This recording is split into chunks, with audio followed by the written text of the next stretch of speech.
So the organs, which have their origin and dissolution, are totally dependent on the absolute I, that Svarupa, which has to be realized through sadhana. By knowing Svarupa, human beings will be freed from all kinds of mental distortions such as pleasure and pain. The ensconcement in the absolute I means that the introversive and extroversive tendencies, samkalpa vikalpa, of the mind disappear. The sadhana of the senses or organs cannot give any satisfaction or happiness, neither in this world nor in the world beyond. Indriyebhya paramano manash sattva mutammam sattva dadi mahanatma mahato vyakta mutammam. No state lower than the ensconcement in the Supreme I is capable of imparting peace or doing any good to the unit beings. Not even the existential feeling, which in philosophical language is called Bodhitattva. Pure I can be recognized as the ultimate truth.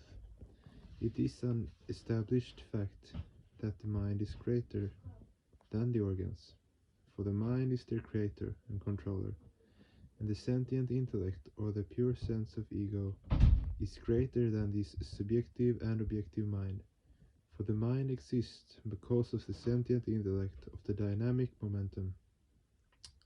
Greater than this sentient intellect is the great Atman, or Hiranyagarbha, the subtle cosmic mind, for Hiranyagarbha's imagination is responsible for the creation of the sentient intellect and its reflection on unit consciousness. That is not all. It is through the medium of this imagination of the Hiranyagarbha that the crude, subtle and causal factors, as well as reflected consciousness, Abhasa Chaitanya, are constantly rotating. So the greatest of all the expressional bearings that abide in time, place and person is Hiranyagarbha. But the unmanifest Prakriti, the primordial operative principle, is still greater than this Hiranyagarbha. For the existence of the Hiranyagarbha depends upon the manifestation of this unmanifest Prakriti. But is this unmanifest Prakriti the ultimate truth? No, she is not.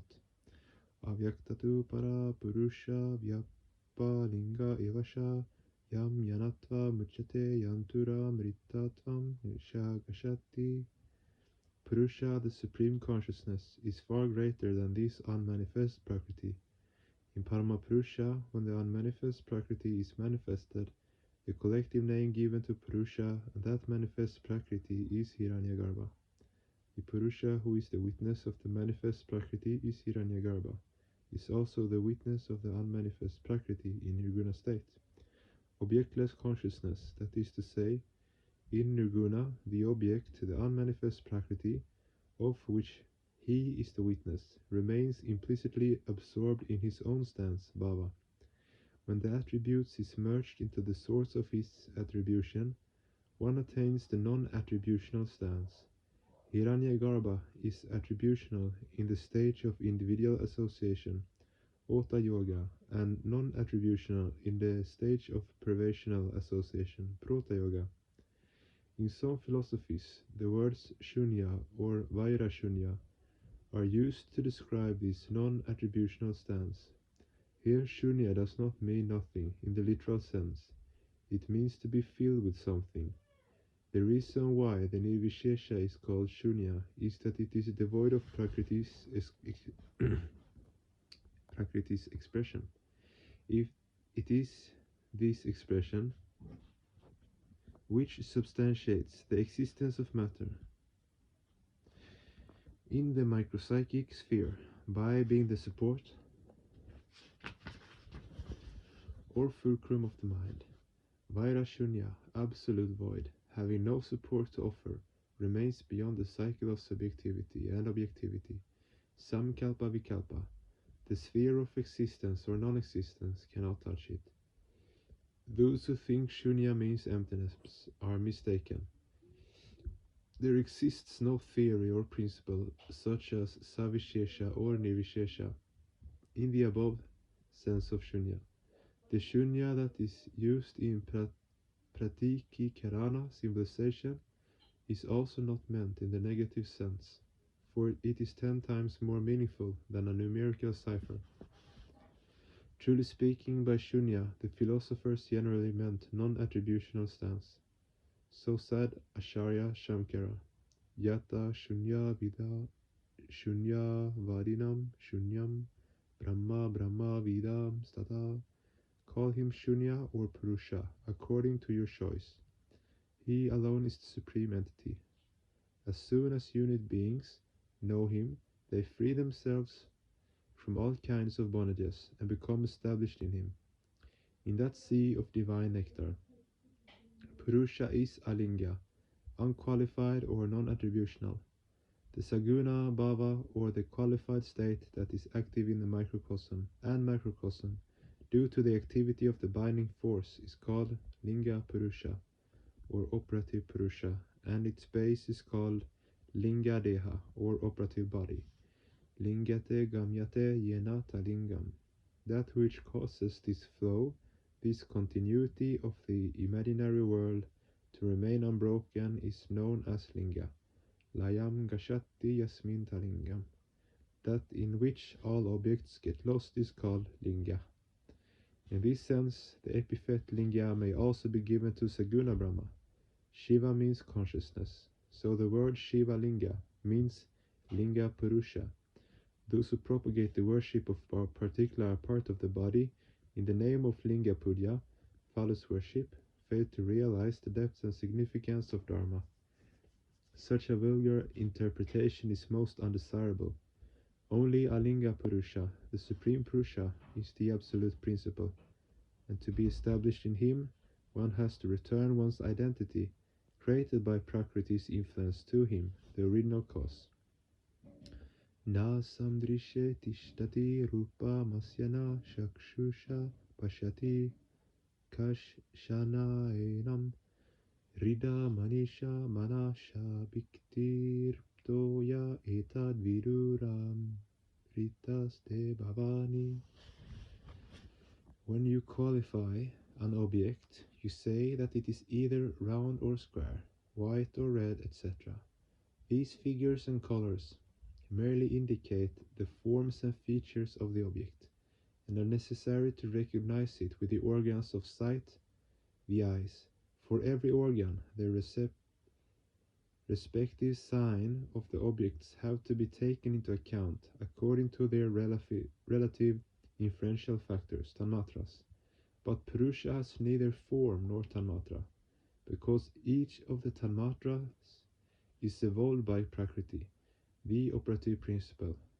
No fixed physical or attributional consideration, nor even any name, can be given to Savishesha or Nirvishesha, for a name is also attributive, yet a symbol has to be ascribed to him in order to understand him, and this terminological bearing has to be understood through one's mental endeavor, not through tanmatras.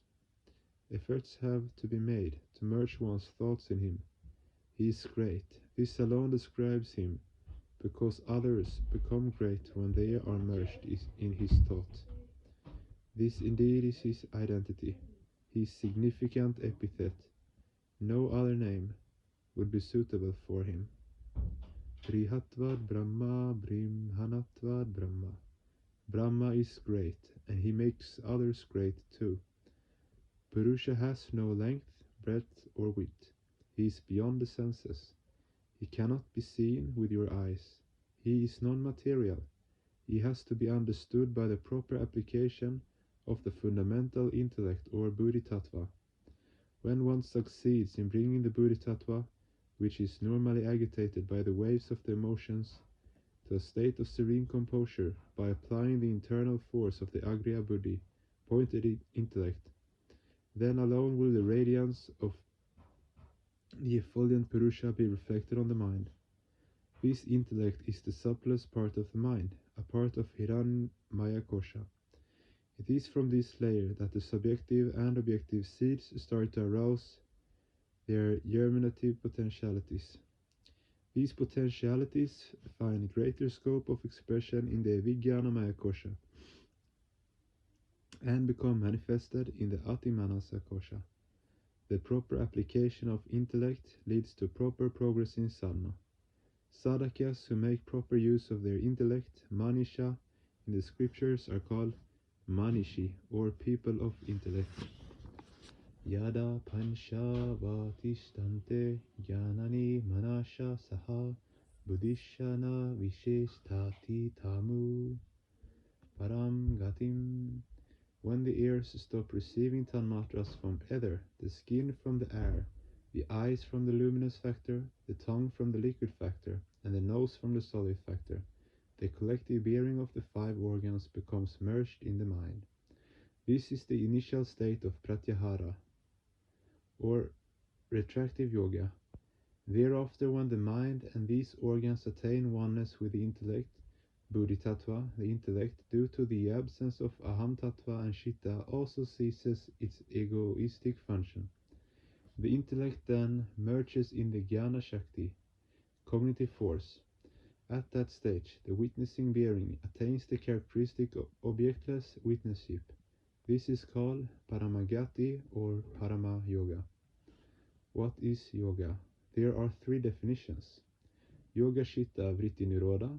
Yoga is the state of cessation of ectoplasmic occupations or mental modifications. Sarvashinta Parityago Nishinto Yoga Ushate. Yoga is the state in which the faculty of the mind completely stops functioning, and the supreme witness remains in his characteristic witnesship. Samyogo Yoga Ityuktu Jivatma Paramatmanaha. Yoga is the state in which unit consciousness merges in cosmic consciousness and becomes one with the original entity. All these 3 are similar, but Buddhi Buddhi has no active role in any of them. Tam yogamita manyate stira mindriya dharanam apramatta stadabhavati yogahi prabhavapyayo. Supreme bliss and yoga are one and the same thing. At such a stage, all propensities, all entities become calm and tranquil. Common people are normally madly preoccupied with mundane objects, according to their samskaras. Their organs continually run after one object or other, with an intense desire for self-gratification. But the state of yoga is a state of the tranquility of the organs. In such a state, the sadhakas remain calm and tranquil. In this sadhana of absolute composure, sadhakas have to be fully established in self-restraint through the attainment of nirodha, the cessation of all mental functions. This can only be achieved by surmounting the 4 lower states of chitta: restlessness, kshipta; infatuation, muda; distraction, vikshipta; and concentration, ekagra. One's sense of reality often becomes distorted in a paroxysm of rage, kshipta, and a sort of mental inertia occurs. This is also a type of crude samadhi, in which all the propensities of the irate person are absorbed in the object of anger. Muda Bhutni Samadhi, or the trance of infatuation, is a little higher than this. This is a state of mental stupefaction, which results from excessive infatuation, causing a person to lose all common sense. All the propensities of the infatuated person becomes absorbed in the object of infatuation. This sort of samadhi may even occur in the mind of the most common person. If he or she is suddenly fettered tightly by this overpowering bondage. In the Mahabharata it is said that Jayadratha was a victim of such samadhi due to excessive fear.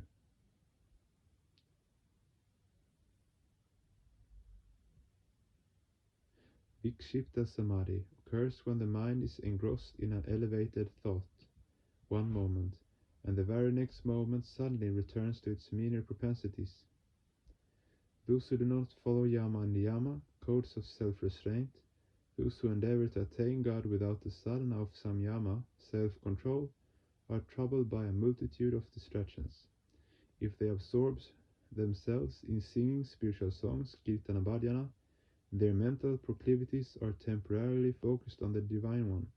Their bodies show sign of spiritual awakening, Tears flow from their eyes, and they attain the trance of subjectivity, bhava samadhi. But immediately after the Kirtana Bhajana session has ended, their unrestrained and incontinent minds race towards mean propensities with an even greater momentum. That is why such sadhakas are very dishonest, depraved and deceitful, and even go so far as to defraud their own relatives. Most people are a little wary of such bhajana singers. People lacking self-control do enjoy a little transcendental happiness by forcing their mental flow towards the auspicious name of God. But soon after the end of the divine singing, Namakirtana, their damned up minds burst and race towards the crude world with redoubled speed. They become even more inclined to scandal mongering and rude behavior. You may have noticed how blatantly those bhajana singers indulge in abusive language at the least provocation. These are symptoms of the distractions of the citta. When all the vrittis of the citta are focused on a single point, it is termed the state of concentration, ekagra bhumi. This, however exalted, is not the ultimate state. The ultimate state is reached when the mind transcends all citta vrittis, mental propensities, and merges in the object of contemplation, dhyaya. To reach that ultimate state, one has to pass through the 4 stages of pratyahara yoga, yatamana, vyatireka, ekendriya, and vashikara. The first stage, yatamana, is the state of perseverance, the state in which pratyahara is sometimes effectual and sometimes not, is called vyatireka. The state in which all vrittis are absorbed in one sentiment is called ekendriya. And the state in which one accepts the superiority of the Purusha Bhava and surrenders all mental modifications to him is called Vashikara Siddhi or Vashikarana, the ultimate attainment of self-control. Vashikarana is the total subjugation of the 6 subtle energy centers, Sat Chakra and 6 lokas. It is the true attainment of Pratyahara Yoga. Vashikara Siddhi is only possible for those sadhakas who follow the principles of Yama and Niyama and perform Brahma Sadhana. Those who do not do immeasurable harm to themselves and the entire world by the strength of their kshipta, muda and vikshipta samadhis have attained. And vikshipta samadhis having attained some degree of control over their organs through the process of yoga sadhana, in the absence of the sadhana of self-control, they use their mental power for the petty selfish ends. After practicing yoga or tantra sadhana for a while, these immoral individuals begin to harm others for the sake of their own petty egoistic aggrandizement, and eventually end up in the blind alley of inertness.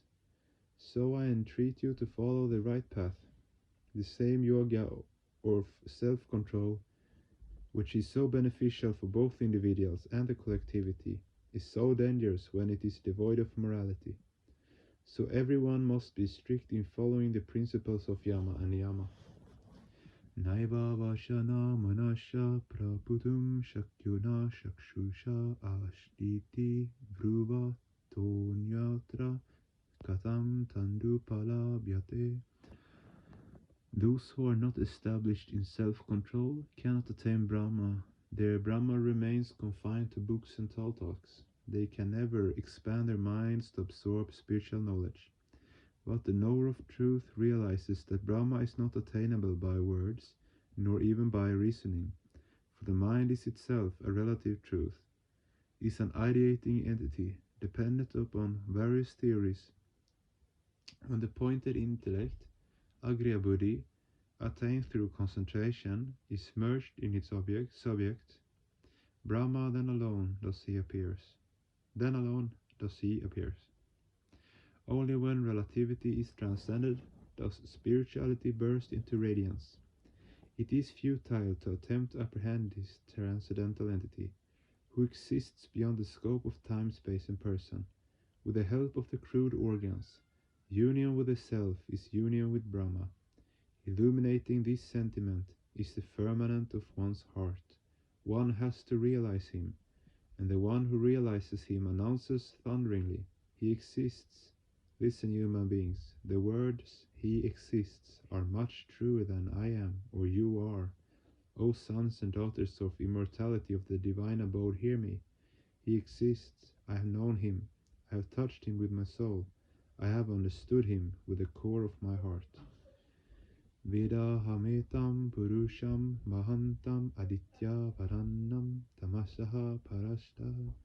But those materialists who run like mad dogs after crude enjoyment, who cannot think of anything beyond their physical pleasure, are incapable of transcending the perceptible aspects of the cosmic entity. They can never understand the transcendental source of the cosmic entity, the primary seed of all causes of action, the witnessing principle of the Supreme Purusha. They lack the large-heartedness required to understand him, and attempt to hide their deficiencies by unnecessarily spreading a web of dialectics.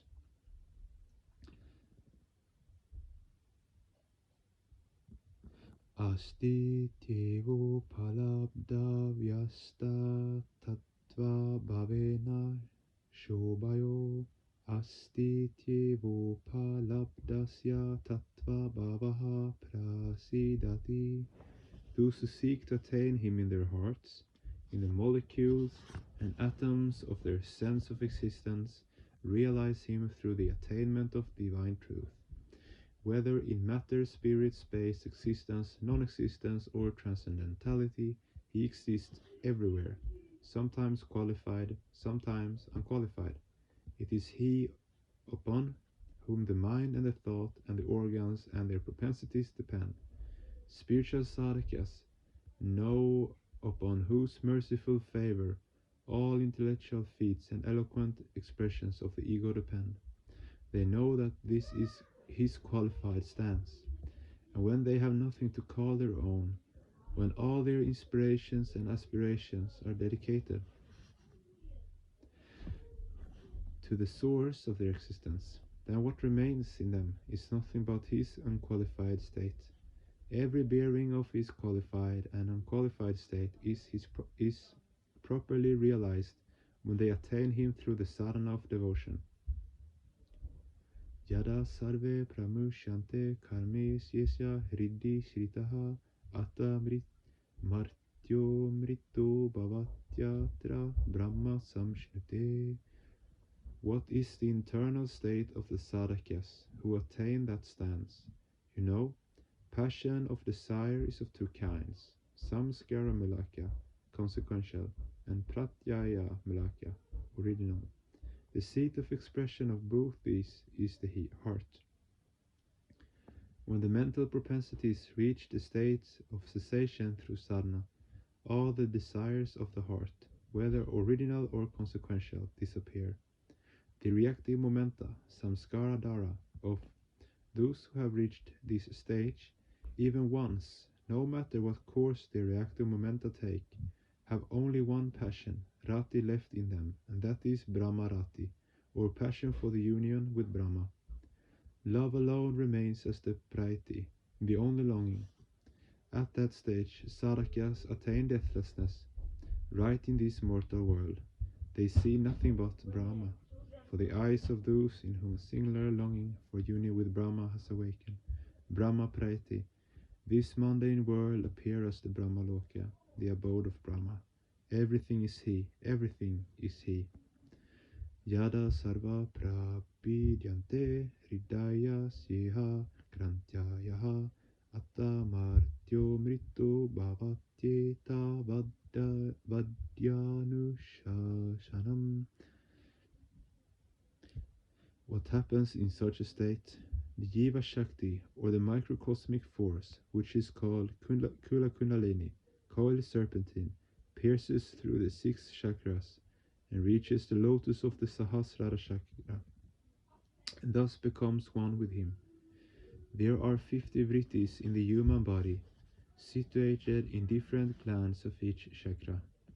As the Kula Kundalini passes through a particular gland, the vrittis connected with it cease to function. In the absence of the vrittis, after the 6 chakras are pierced, the Kundalini or fundamental negative force of the unit body merges in the supreme force of Shiva or cosmic consciousness. In that state, the sadhakas merge their entire entities in the ocean of divine nectar, even while remaining in the mortal world. This is the essence, the last word of all scriptures and philosophies. Shravani Purnima, 1956, DMC, Madhupur, Mongir.